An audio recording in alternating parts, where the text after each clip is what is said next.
대한 말씀을 들으면서 우리가 어떤 믿음의 사람이 되어야 될지 한번 생각해 보기를 원합니다. 우리가 예배 드릴 때마다 축복하잖아요. 축복하는데 사실 축복하는 것이 무슨 효과가 있을까라는 생각을 할 수도 있어요. 그런데 작은 것 하나가 결국은 결정적인 순간에는 그 작은 것 하나가 승패를 좌우한다는 거예요. 우리가 저기 과학 시간에 산성과 알칼리성, 중성 할 때 이렇게 산성에다가 알칼리를 한 방울 스포이드로 쩍쩍쩍 붓다가 변화가 하나도 없어요. 그런데 마지막 한 방울이 딱 들어가면서 순간 색깔이 딱 변하는 거예요. 중성으로 변하는데 그때 과학 선생님이 그런 말을 한 것이 기억나요. 얘들아, 아무것도 아닌 한 방울 한 방울이 지금은 아무것도 아닌 것 같지만 결정적인 순간에는 이 한 방울이 성질을 변화시킨다. 평소에 한 방울 한 방울이 모여서 나중에는 그 변화시키는 성질을 변화시키는 성분 자체를 변화시키는 결정적인 한 방울이 되네요. 그러면서 과학 선생님이 그것을 실제로 이렇게 실험 시간에 보여준 것을 제가 중학교 2학년 때 선생님한테 배웠는데 그 실험 시간이 지금도 기억이 납니다. 우리가 축복하는 시간 아무것도 아닌 것 같지만 사실 한 사람 한 사람 축복하는 것이 이것이 쌓이고 쌓여서 이분에게 결정적인 순간에 역사하는 말씀이 됩니다. 저는 오늘 아볼로라고 하는 사람과 브리스길라와 아굴라라고 하는 사람, 이 세 사람에 대해서 같이 묵상하려고 합니다.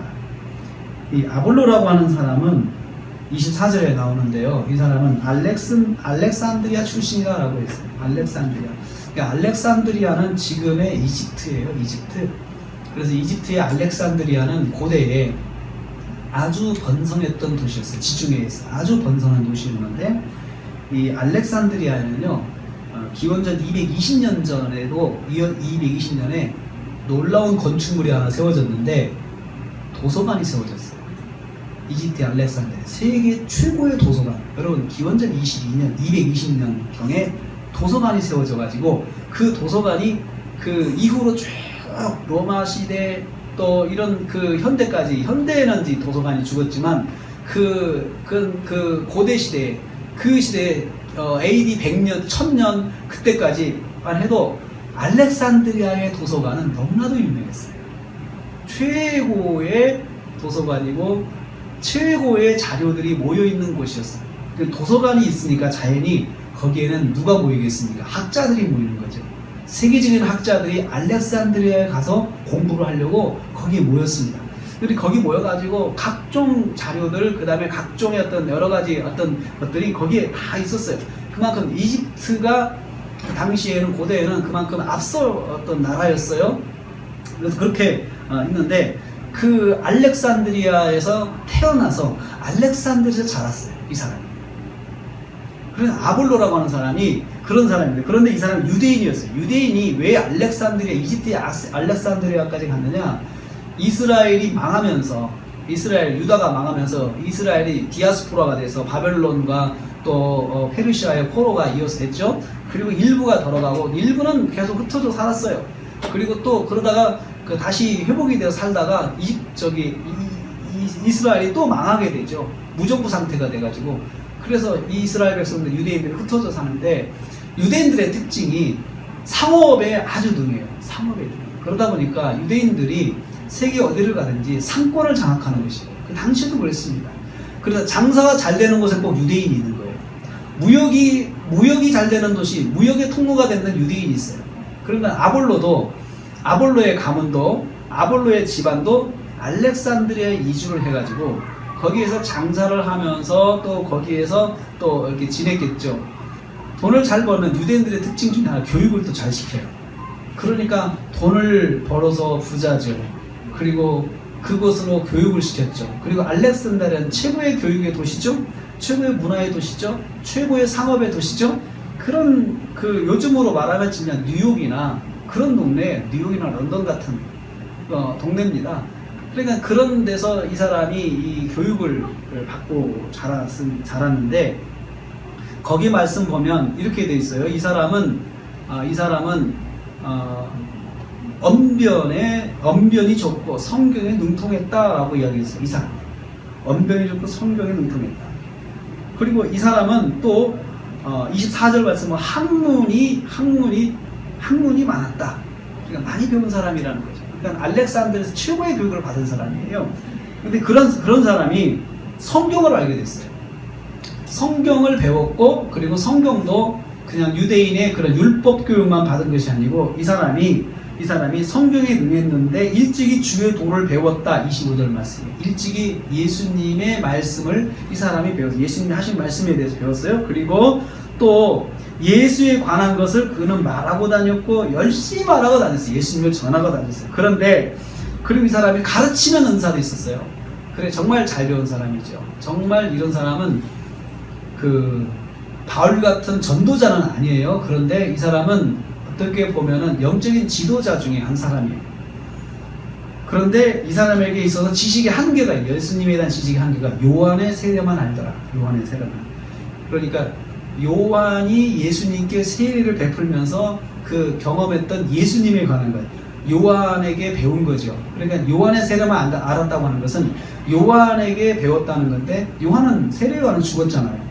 세례 요한은 예수님께 공생의 생애 시작하시자마자 순교를 당했거든요. 그럼 누구한테 배웠다는 거예요? 세례 요한의 제자에게 배운 거예요. 세례 요한의 제자들이 흩어져 가지고 이제 알렉산드리아에서도 이제 사역을 하다가 이 아볼로가 배웠던 것 같아요. 세례 요한에게 배운 그 예수님에 관한 지식은 세례 요한이 죽기 전까지의 지식이에요. 그는 하나님이시다. 그러면서 그분은 우리를 구원하기 오셨다. 메시아다. 이렇게 다 배웠겠죠. 그런데 이 사람에게는 예수 그리스도의 부활에 관한 지식이 없는 거예요. 그리고 승천, 그리고 성령의 강림에 대한 지식이 없는 거예요. 그러니까 아볼로가 가르치긴 가르쳐도 예수님에 대해서 제한적인 지식만 가르치는 것이었어요. 그게 바로 아볼로였습니다. 아볼로가 어떻든 그런 사람인데, 그 사람이 26절 말씀 보면 회당에 가서 말하기 시작했다. 아볼로는 담대함이 있었어요. 그 회당에 가서 자기도 유대인이고, 또 유대인들이 회당에 모이고, 또 유대인들이 전부한 유대교에 입교한 이방인들이 같이 이렇게 모이게 되는데, 거기 가서 이 사람이 예수에 관한 것을 자세히 말했다. 예수님이 어떤 분인지를 자세히 말을 했어요. 예수님에 대해서 말하는 걸 유대인들이 정말 싫어하잖아요. 정말 싫어하는데 사도 바울이 이미 그렇게 사역을 할 때 유대인들이 너무나도 싫어했어요. 잡아 죽이려고 했어요. 그런 거 알면서도 이 아볼로라는 사람이 회당에 가서 예수님을 이야기했어요. 사람들이 예수님을 싫어하는데 또 이야기를 했어요. 왜요? 이분이 우리가 기대했던 메시아, 이분이 바로 구세주라고 하는 것은 이분이 확신이기 때문에 이것을 가르쳤어요. 그런데 이 사람이 가만히 보니까 26절 말씀에 회당에서 말하기 시작하는데, 브리스길라와 아굴라가 이렇게 들었다. 그래서 가만히 들어보니까 브리스길라와 아굴라는 평신도예요. 사실은 이 사람들은 장사하는 사람들이에요. 상업에 등한 사람들이에요. 그리고 이 사람들은 사도 바울에게 복음을 들은 사람이에요. 예수 그리스도를 들은 사람이에요. 근데 이 아볼로는 그 세례 요한의 제자들로부터 예수님에 관해서 들었어요. 그러다 보니까 이제 이 사람의 그 지식이 한계가 있다고 그랬죠. 근데 아볼로가 말씀을 전하고 있을 때 브리스길라와 아굴라 이 두 집사님이 이렇게 설교를 들었어요. 그 사람의 설교를 가만히 듣다가 저 사람이 예수님의 십자가의 구원, 예수님의 부활과 그리고 성령 강림에 대해, 성령의 역사에 대해서 모르는구나 라는 것을 이 사람들이 캐치를 했어요. 그래가지고는 이 사람을 데리고 간 거죠. 이 사람을 데려다가 26절 말씀에 하나님의 도를 더 정확하게 풀어 가르쳤다. 하나님의 도를. 브리스길라와 아굴라가 아볼로를 데려간 거예요. 형제님 잠깐 봅시다. 네, 좀 왜요? 제가 할 말이 있습니다. 예수님에 대해서 할 말이 있습니다. 아마 이랬겠죠? 그러니까 아볼로가 그래요? 그럼 좀 만납시다 해가지고 만난 거죠. 만나가지고 형제님이 전한 예수님은 맞습니다. 다 맞습니다. 그런데 없는 게 있습니다. 예수님의 부활과 성령의 역사에 대해서 당신이 모릅니다. 여기에 대해서 우리가 설명을 해드릴게요. 그러면서 당신이 세례 요한의 물 세례를 설명했는데 이야기했는데 그 세례를 받고 구원을 받으라고 이야기를 했는데 맞습니다. 그런데 예수님께서 오셔서 세례를 받으시면서 이제부터 세례 요한도 성령 세례에 대해서 말씀을 했잖아요. 당신은 성령으로 세례를 받는 것을 먼저 알아야 되고 그렇게 가르쳐야 됩니다 라고 그렇게 전했을 것이에요. 그게 바로 하나님의 도를 더 정확하게 풀어줬다라는 것이죠. 하나님의 도를 더 정확하게. 저는 이것을 통해서 몇 가지를 생각을 해보게 됐어요. 브리스길라와 아굴라 같은 사람은 평신도지만 복음을 정확하게 알고 있었고, 아볼로는 학자요, 그리고 또 여러 가지 자기가 지식이 많고 했지만 이 사람의 복음에 대한 지식은 제한적이었다는 거죠. 그런데 이것을 브리스길라와 아굴라가 데려다가 설명을 해줬을 때 아볼로가 열린 마음이 있었어요. 열린 마음으로 들었다는 거죠. 이게 이 아볼로의 좋은 점이에요. 아볼로가 나는 지식을 다 배웠고 내가 배워서 더 배울 것도 없는데 뭘 배워야 되냐고 그러면서 무시할 수도 있잖아요. 뭔데요? 예수님에 대해서 우리가 설명해 줄 게 있습니다. 난 예수님 다 알아요. 그리고 나는 이렇게 공부도 많이 했어요. 난 율법도 잘 알아요. 이렇게 거절하지 않고 이 사람한테 열린 마음이 있었던 거예요. 예수님에 대해서 한번 들어보자 라고 열린 마음이에요. 이게 겸손함이에요. 영적 지도자한테는 겸손함이 있어야 된다는 거죠. 겸손함. 이 겸손함이 열린 마음이에요. 그래서 들어보는 거죠. 우리가 흔히 그런 생각을 해요. 집사님이 성경에 대해서 이야기를 하면 잘 안 듣고, 목사님이 성경에 이야기하면은 듣고, 전도사님이 성경에 대해서 이야기를 잘 안 듣고, 목사님이 하면은 듣고, 목사님도 유명한 목사님이 하면 듣고, 안 유명한 목사님이 하면 안 듣고, 우리가 그런 영적인 편식을 하는 경향이 있어요. 여러분, 근데 그것은 옳지 않습니다. 유명한 사람이 자기의 유명함을 말하는 것이 아니고, 무명의 사람이 자기의 무명을 말하는 게 아니고, 유명하든 무명하든 예수님의 복음을 이야기하는 것이면 귀를 열고 들어야 돼요. 귀를 열고 들어야 돼요. 그런 마음이 겸손한 마음이에요. 겸손한 마음이에요. 그 보면은 큰 교회 다니는 사람은 작은 교회 목사님의 설교를 또 안 들으려고 그래요. 작은 교회 다니는 목사님은 또 성도들은 그 반감으로 또 안 들으려고 그래요. 서로가 반감으로. 그런데 그것도 옳지 않은 거예요. 왜냐하면 말씀은 누가 전해도 귀를 기울일 수 있는 겸손함이 있어야 된다는 거예요. 근데 아볼로는 정말 더 배울 것이 없을 정도로 충분히 교육을 받은 사람이고, 성경도 이 사람이 얼마나 많이 봤겠어요. 또 도서관 가가지고 얼마나 많은 또 그 책을 보면서 또 공부를 했겠어요. 그런데도 불구하고 아주 무명의 두 사람이, 브리스길라와 아굴라는 부부예요. 두 부부라고 그랬죠. 그래서 이 아굴라가 남편이고 브리스길라가 부인이에요. 근데 두 사람이 또 의기투합해가지고 아무래도 저분은 우리가 도와줘야 될 것 같다고 생각을 해서 안타까운 마음을 이야기했는데, 아볼로가 마침 열린 마음이 있어가지고 말씀을 들은 거예요. 말씀을 들은 거죠. 그래서 하나님의 도를 더 정확하게 풀어요. 그러니까 아볼로가 가지고 있는 지식은 부정확한 거예요. 부정확한 게 틀렸다는 게 아니고 일부만 알고 일부는 모르는 거예요. 일부는. 예수 그리스도는 우리의 구원자이신, 그건 맞아요. 그런데 어떻게 그분이 우리를 구원하셔서 십자가에 죽으셔서 부활하셔서, 그리고 성령을 보내서 지금 우리와 함께 하셔, 성령을 보내서 우리와 함께 하셔 라고 하는 그 말씀에 대해서 이 사람이 몰랐던 거죠. 그것을 잘 가르쳤습니다. 그랬더니 아볼로가 잘 배웠어요. 아볼로 같은 사람도 필요하지만 브리스길라와 아굴라 같은 사람이 더 필요합니다. 정말 안타까움을 가지고 그 심령을 도와줄 수 있는 마음, 성도로서 도와주고 싶은 마음, 그런 영적인 도움을 줄 수 있는 그런 마음을 가지고 있어야 되고, 그리고 이걸 선택을 정말 잘해야 되는, 저 사람에게 말할 타이밍을 잘 골라야 되겠죠. 말할 타이밍을 잘 골라서 아볼로가 말을 잘 들을 수 있도록 열린 것도 있지만, 사실 브리스길라와 아굴라가 타이밍도 잘 골랐을 거라 저는 생각을 해요. 무조건 자기가 선지자인 양 그냥 무조건 던져버리는 사람이 있어요. 무조건 선지자적인 그런 사명을 가진 사람은 사실은 던지는 말씀을 합니다. 그냥 듣던 안 듣던 그냥 막 던지죠. 그냥 비수를 꽂아버리는 거죠. 선지자적인 그런 사명을 가진 사람은. 그렇지만 자기가 선지자도 아니면서 선지자적 미션을 받은 것도 아니면서 그렇게 사는 사람이 있어요. 여러분, 선지자적 미션을 받았는지 어떻게 하느냐? 선지자적 미션을 받은 사람은 정말 힘들게 살아요. 정말 힘들게 살아요.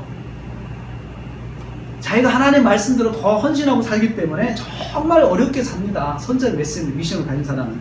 그런데 자기는 마음만 선지자적 미션을 가지고 있어요. 그러면서 자기는 누릴 거 다 누리면서 선지자적 미션을 가지고 있다고 하는 사람들이 있는데, 정말로 이 사람들은 정말 그것은 자기가 착각하는 거예요. 정말 선지자적 미션을 가진 사람들은 정말 어려운 가운데 사는 사람들이에요. 여러분, 성경의 선지자 보세요. 선지자 중에 누구 한 사람이 편하게 사는 사람이 있나 보세요. 요나 보세요. 떠나라고 하잖아요. 이사야 보세요. 예레미야 보세요. 정말 편하게 사는 사람이 없어요. 선지자입니다. 그러면서 이 민족을 향해서 불같은 마음이 있는 거예요. 사랑하는 마음이 있어요. 그래서 민족을 향해서 외치죠. 외치면서 정말 자기는 그 말씀대로 또 그대로 살아요. 근데 이 사람이 이렇게 해가지고 27절 말씀 보니까 아가야로 건너가가지고 또 복음을 전하려고 가는 거예요, 이 사람. 그럴 때 제자들이 추천서를 써줍니다. 아볼로에 대한 추천서를 써줍니다. 이거 가지고 가서 그 형제들을 가서 도와주라라고 합니다. 그래서 이 추천서는 이 사람에 대한 보증이죠. 그래서 이 사람은 예수님에 대해 복음에 대해서 완전히 듣고 이해한 사람이니까 이 사람이 전하는 걸 허락을 해달라, 그렇게 한 추천서를 써준 거죠. 그래서 이 사람이 많은 믿는 자에게 많은 유익을 줬다. 이게 중요한 게, 믿는 자에게 많은 유익을 줬다. 가르침을 통해서 유익을 줬어요. 아볼로의 은사 자체가 가르침의 은사니까 이 사람은 교회에 가서 가르쳐야 되죠. 교회 가서. 그래서 많은 유익을 줬어요. 이익을 줬어요. 영적인 유익을 준 거죠. 우리에게도 아볼로 같은 성도가 일어났으면 좋겠습니다. 이런 장로님. 그래서 정말 자기를 주장하지 않고 오직 예수님의 말씀을 정말 진심으로 가르칠 수 있는 사람들. 이런 사람들이 교회 안에 있어야 돼요. 이게 건강한 교회예요. 교회는 목사만 하는 것이 아니라 목사만 가르치는 게 아니에요. 목사만 가르치는 교회는 정말 고달픈 교회예요. 모두가 같이 힘을 합쳐야 돼요. 제주도에 계신 박은정 집사님이 새가족들에게 1대1 가르쳤어요. 1대1을 가르쳤어요. 집사람하고 둘이 1대1 가르쳤어요. 그런데 지금은 1대1을 지금 배울 사람이 없죠. 그렇게 두 사람이 이렇게 세워져서 했어요. 또 제가 한때는 집사람한테 제가 중국 가면 새벽 예배를 맡겼어요. 새벽 예배 설교하라고 그랬어요. 할 수 있어요. 새벽 예배 설교를 맡겼더니 정말 잘했더라고요. 설교 원고를 대신 나한테 제출을 하라고 그랬어요. 그랬더니 갔다 오면 설교 원고를 저한테 제출을 해요. 쭉 읽어보니까 너무 잘했어요. 얼마나 준비했냐면 하루 종일 준비했대요. 하루 종일 아무 데도 못 가서 준비했대요. 그래가지고 제가 설교는 5분만 하라고 그랬거든요. 5분 설교하려고 하루 종일 엎드려서 준비한 거예요. 그게 진짜예요. 우리 모두가 다 그렇게 할 수가 있습니다. 그래서 28절 말씀에 아볼로가 성경으로서 예수는 그리스도라고 증언했다. 이게 중요해요. 성경 가지고 쭉쭉 펴면서 예수님이 그리스도인 증거를 대준 거예요. 왜 이 성경으로서 증거하는 게 필요하냐? 유대인들은 율법 중심이잖아요. 성경 중심인 건 유대인들의 특징이에요. 그러니까 성경을 그들의 보는 성경을 같이 보면서 예수님이 그리스도인 것을 조목조목 설명해 준 거예요. 논리적으로 설명한 거예요. 여러분, 그것도 필요해요. 신앙은 감정적으로만 신앙을 가지면 안 돼요. 신앙은 감정과 지식과 의지 세 가지가 있는 거예요. 그래서 이 신앙은 지식이 있어야 돼요. 먼저 지식, 말씀에 대한 지식이 있어야 돼요. 그 다음에 감정적 동의가 필요해요. 지식으로만 알지 말고 감정적으로 내가 그렇다, 감정적 동의가 필요해요. 그리고 의지적인 행동이 필요해요. 의지적인 행동은 적용인 거죠. 살아가는 것. 이것을 신앙의 믿음의 3요소라고 해요. 지식과 감정과 의지 세 가지를 믿음의 요소라고 이야기를 합니다. 여기 성경으로서 그리스도라고 예수님은 그리스도 증언했는데 공중 앞에서 특별히 대중 앞에 나가서는 유대인들과 논증하면서 유대인들에게 조목조목 설명한 거예요. 그러니까 말을 거기에 대해서 정말 유대인들이 반박을 할 수가 없는 거예요. 반박할 수, 이 사람 뛰어난 학자거든요. 또 그런 성경에 대한 지식이 철저하거든요. 그러니까 이 사람에 대해 반박을 할 수가 없었던 거예요. 제가 전에도 말씀드렸죠. 핍박하는 사람은 논리적으로 맞고 틀려 핍박하는 게 아니라고요. 그냥 무조건 하는 거라고 했어요. 그냥 무조건 싫은 거예요. 그게 무서운 거예요. 그 고난이라는 그게 무서운 거예요. 네가 틀렸기 때문에 내가 말한다라는 게 아니고 그냥 무조건 싫은 거예요. 싫어서 핍박하는 거예요. 싫어서 핍박하는 유대인들을 바울이 만났어요. 근데 지금 여기에 있는 아볼로가 만난 유대인들은 굉장히 이성적인 것 같아요. 그래 조목조목 이야기해가지고 이겼다. 유대인의 말을 이겼다. 그쪽도 주장을 한 거죠. 이건 어떻게 생각하냐, 이건 어떻게 생각하냐고 할 때 그걸 다 설명을 해준 거예요. 여러분 신앙생활 할 때 요즘은 신앙생활이 맹목적인 것이 아니고 설명을 해줄 수 있어야 돼요. 설명을 해줄 수 있어요. 우리가 하나님 말씀을 가까이 하지 못하면 설명할 수 없어요. 하나님 말씀 모르면 설명할 수 있어요. 성경을 한 절 한 절 읽고 이것이 무슨 말씀이라고 설명해 줄 수 있어야 됩니다. 근데 여러분 그 설명을 우리 교회는 못하는데 이단들이 하고 있어요. 이단들이 그렇게 하고 있어요. 그렇게 가르치고 있어요. 그 사람들이 이단한테 성경 공부로 간단 말이죠. 모르니까. 여러분 우리도 우리 성도들이 성경을 많이 읽어야 돼요.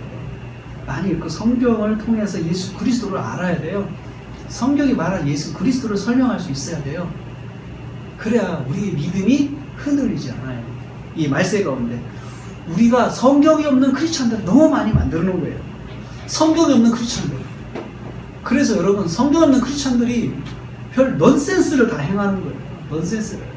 그냥 성경이 없으니까 교회가 하나의 이익 집단이 된 거예요. 그냥 교회가 이익 집단이 된 거예요. 무서운 이익 집단이 되는 거예요. 하나님 말씀으로 움직이는 곳이 아니고 이익에 따라 움직이는 거예요. 그리고 사상에 따라 움직이는 거예요. 좌파다 우파다. 어느 동네 가면은 무조건 다 좌파예요. 어느 동네 가면 다 우파예요. 어느 동네 가면은 제가 문재인 욕하고 어느 동네 가면 누구 욕하고 그냥 목사님들도 설교하면서 막 그래요. 너무 안타까워요. 거기는 다 그렇게 되는 것 같아요. 교회도 뭐고 그냥 사상에 절어 있는 거예요. 왜 그럴까요? 성경 말씀이 없으니까 그런 거예요. 당연한 말씀이 없으면 관심 부분이 주가 될 수밖에 없는 거예요. 우리는 성경을 가지고 하면 좌도 우도 아닙니다. 하나님 말씀 따라 가는 거죠. 이 사람이 틀렸으면 틀렸다고 이야기할 수 있어야 되죠. 이 사람들이 성경 말씀 가지고 좌가 옳고 우가 옳고가 아니잖아요. 이쪽도 잘못된 건 이야기하고 이렇게 잘하자고 이야기를 할 수 있어야 되거든요. 그게 교회거든요. 근데 교회가 그 기능을 상실하면 안 된다는 거예요. 그걸 상실하면 교회도 똑같이 어느 당에 속해지고 이렇게 되면 교회는 이미 교회 생명을 잃은 거예요. 사회 속에서. 그래서 우리는 아볼로 같은 성도, 브리스길라, 아굴라 같은 성도가 우리 교회 안에 일어나야 됩니다. 저는 여러분들이 다 그런 비전을 가졌으면 좋겠어요. 그래서 제가 성경을 일부러 읽으면서 설교한 이유가 거기에 있어요. 다른 이야기를 안 하고 한 장 한 장 이어서 하는 이야기가 정말 제가 하고 싶은 말을 하려고 그러면 성경 여기저기 골라서 하면 돼요. 할 수 있어요. 그런데 일부러 순서 따라 하는 게 제가 하고 싶은 말을 못하게 하기 위해서, 성경에 있는 말만 하게 하기 위해서 그런 겁니다. 오늘은 브리스길라와 아굴라, 그 다음에 아볼로 같은 사람 교회에 있어야 돼요. 그리고 성도들이 다 그런 사람들이 돼야 돼요. 교회에서 그런 성도들이 일어날 때 정말 우리 박지선이 기도하신 것처럼 세상에서 욕먹지 않는 교회가 돼요. 우리가 나가서 넌센스 행동을 하지 않는다는 거죠. 정말 하나님 앞에서 옳은 행동, 정말 하나님께서 원하시는, 기뻐하시는 것을 할 수가 있습니다. 정말 그래야지 우리가 좀 말씀대로 하다 보면 손해도 볼 수 있고, 말씀대로 하다 보면은 또 내가 큰 복을 받고 은혜를 받을 수 있어요. 그래서 그런 것을 결정하는 것이 말씀이라는 거죠. 그래서 그런 이야기를 좀 이렇게 저 집사람 다니다 가끔씩 그런 이야기를 해요. 꼭 저는 저렇게 가야 되지 않아 그래요. 내가 좀 손해 보지 뭐. 그럼 제가 기다리자고 그래요. 좀 손해 봅시다. 참 그게 그게 좀 필요하다는 거죠. 예수 믿는 사람들이. 내가 좀 손해봅시다. 그리고 대신 왜요? 믿음 따라 내가 그리스도를 높이기 위해서 그렇게 해보자는 것입니다. 브리스길라와 아굴라가 그런 사람이었습니다. 그들은 전도자를 돕기 위해서 그들의 직장을 막 옮겼던 거예요. 오늘은 고린도, 내일은 아가야. 그냥 과감하게 옮겼어요. 과감하게. 자기의 삶의 터를 교회를 따라간 거예요, 이 사람. 오늘로 말하면. 쉬운 거 아니잖아요. 자기 직장도 교회를 따라 옮긴 거예요. 자기 직장도. 쉬운 거 아니거든요. 근데 자기들의 인생의 목표가 나는 하나님을 영화롭게 하는 거야. 내 일을 통해 하나님을 영화롭게 하는 거야. 이렇게 봤기 때문에. 아볼로도 자기의 모든 학식, 이걸 다 주를 위해 사용한 거예요. 주님 복음을 전하기 위해서 이 사람이 또 이 고린도에서 또 에베소에서 아가야로 옮기고 계속 옮기는 거예요, 이 사람. 그러면서 거기 지역에서 다시 직업을 구하는 거예요. 직장을 구하고 그렇게 살았던 거죠. 사랑하는 성도님들, 우리 아굴라 같은 사람, 브리스길라와 아굴라, 그다음에 아볼로 같은 그런 성도, 이런 성도 우리 교회 안에서 또 한국 교회에 새롭게 많이 일어나기를 주님의 이름으로 축복합니다. 기도하겠습니다. 하나님 아버지 감사합니다. 아볼로 같은 일꾼이, 그런 사역자가 우리 교회